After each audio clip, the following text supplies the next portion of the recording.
안녕하세요. 오늘도 어렵고 힘든 삶을 살아가시는 모든 형제자매 여러분, 시청자 여러분께 하늘 부모님의 사랑과 축복이 더욱 충만하시길 기원드립니다. 나에게 와 있는 환경이나 상황은 외부로부터 온 경우가 많습니다. 내가 원하지 않는다고 힘들고 고통스러운 환경과 상황을 피하다 보면 또 다른 어려운 상황에 부딪히는 경우가 많습니다. 그래서 오늘은 나에게 다가오는 상황이나 환경에 개의치 않고 기쁨의 감정을 만들어 나가는 삶에 대한 은혜를 나누어 보고자 합니다. 먼저 오늘의 말씀을 훈독하겠습니다. 항상 기뻐하라. 쉬지 말고 기도하라. 범사에 감사하라. 항상 마음을 명랑하게 해야 합니다. 기뻐하고 항상 사랑이 솟구쳐야 합니다. 복귀의 길은 기쁨으로 가야 됩니다. 죽음길도 기쁨으로 가야 하늘이 찾아오지 우울하고 한탄하는 입장에서 가게 되면 사탄이 따라옵니다.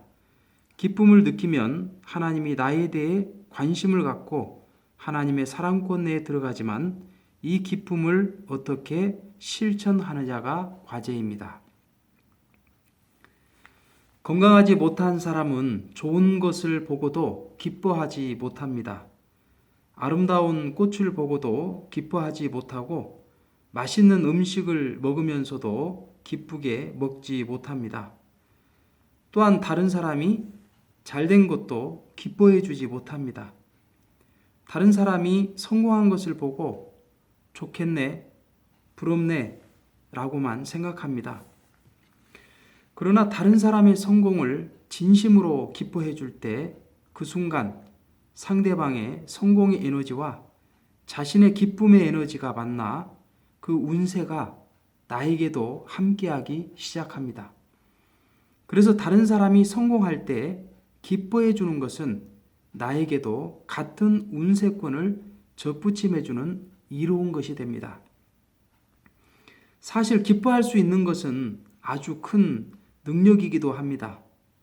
1879년 전구를 최초로 만든 에디슨은 전구를 만들기까지 수없이 많은 실패를 거듭했다고 합니다.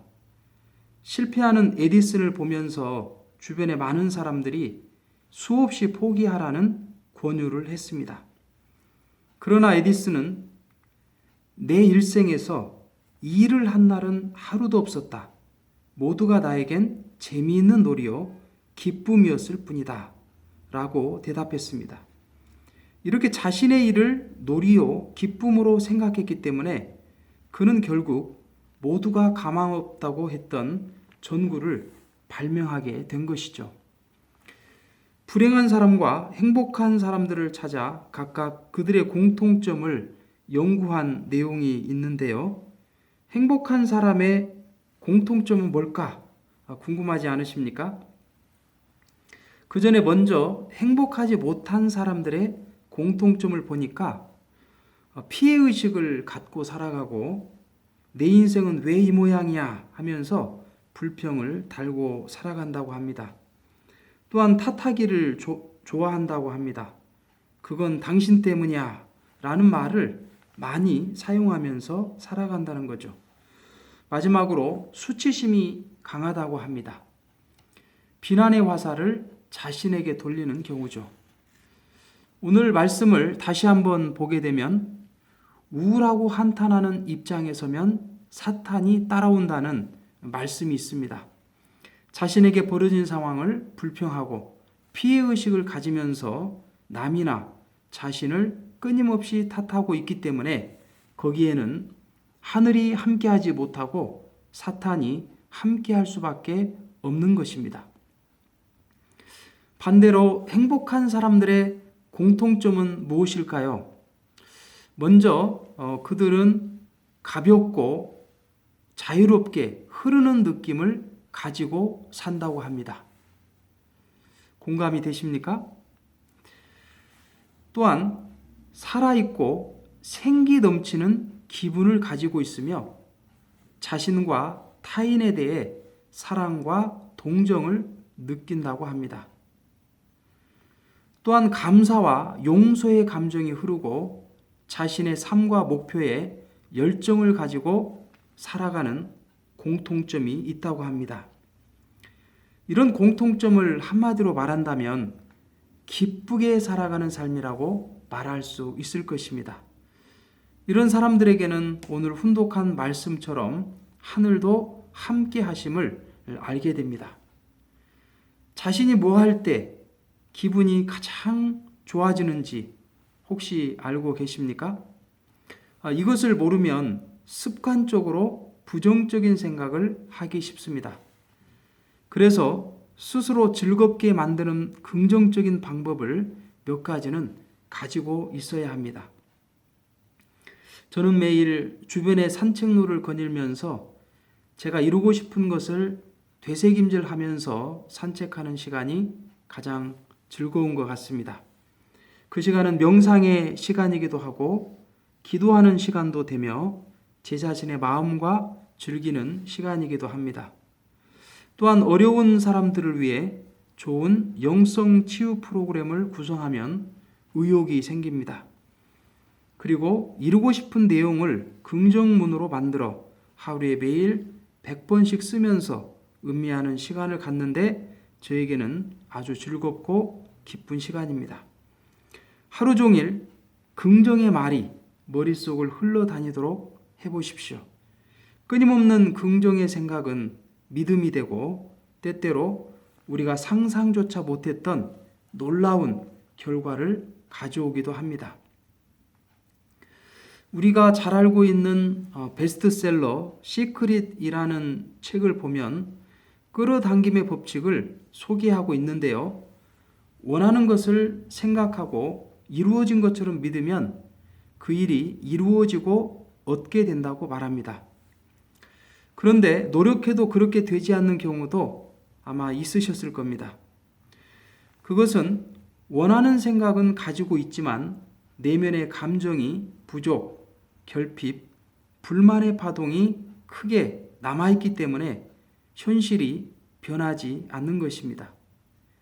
부자가 되고 싶다는 소원을 가진 사람은 지금 부자가 아니기 때문에 부자가 되고 싶다고 하는 것인데 이때 자신이 부자가 아니라는 감정의 파동, 즉 부족, 결핍, 불만의 파동이 자신의 내부에 가득 차 있기 때문에 부자가 되겠다고 생각은 하지만 부자가 아닌 현실로 나타나는 것입니다. 그래서 중요한 것은 충분하고 행복하게 느끼는 감정을 갖는 것입니다. 명랑하고 기쁨의 상태를 유지하라고 하신 오늘 훈독 말씀의 핵심은 여기에 있다고 봅니다.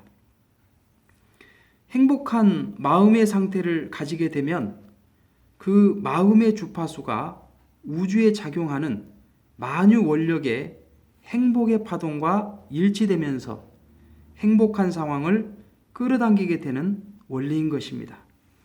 그리고 이러한 마음의 작용은 몸에도 영향을 미쳐 마음이 기쁘고 행복감을 느끼는 정도에 따라 몸도 가벼워지고 건강해지게 됩니다.